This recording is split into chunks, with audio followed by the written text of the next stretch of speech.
Hi, I'm Connie. I have a question for you. Have you ever been really excited to do a recipe? You got the ingredients together and you planned it because it was going to take a little bit of time to prepare it, and you said, "Oh, everybody's going to like it. I know that my grandson's going to like it, my husband's going to like it." And you were all set to go, and you had seen a lot of videos on it, you had seen recipes on it, and you decided, "Well, I'm going to make my own. I'm going to put my own spin onto it." And then it's a fail. That's what happened to me. I debated bringing this to you, this one recipe, except it actually didn't turn out bad. It turned out to be not what I planned. And it was kind of like a little life lesson too. So I thought that was kind of cool because of the fact that I wasn't going to waste all of the recipe, all of the ingredients. I decided, well, I'm going to just make the best of it. It's like life is not perfect, but sometimes you make the best of it. Anyway, here's the recipe. Tell me what you think.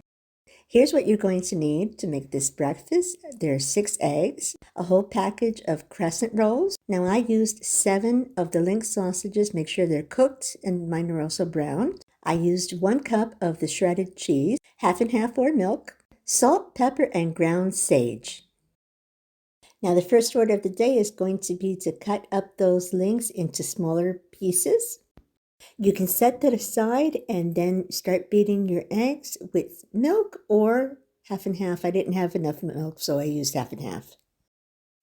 Add some butter to your pan, scramble the eggs, then set them aside as well. Make sure that they're nice and fluffy, not overcooked.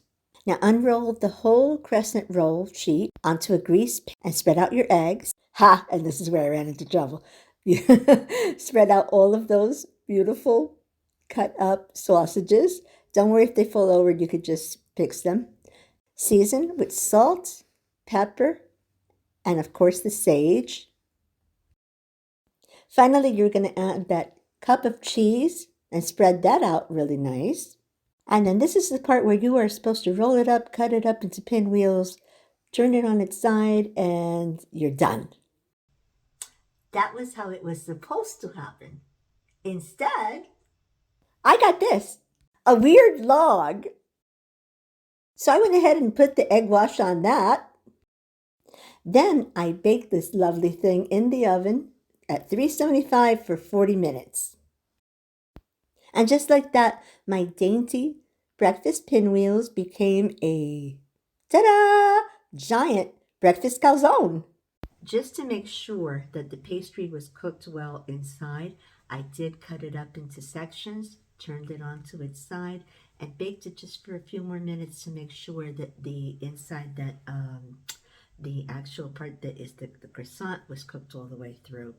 So we had that for breakfast. I cut them a little bigger too than the pinwheel size usually are. And we actually thought it was pretty good. It wasn't bad. I would have liked the cute little pinwheels, but the calzone worked out too. And it just goes to show that sometimes you can be really excited to try a recipe, and maybe it won't come out quite that way. Just like life, sometimes you have something that you think should be a certain way, but sometimes it ends up being something else, and you make the best with what you have. So anyway, it wasn't a bad little recipe all in all, and I have some pieces left over that I put into the refrigerator because, as I said, my grandson's probably going to want some, and I hope you'll try it, or you'll try the pinwheels, whichever of the two. That's my story of going from recipe failed to recipe saved. Anyway, thank you, and I'll see you in the next video. Please like, subscribe, and definitely comment. Bye-bye.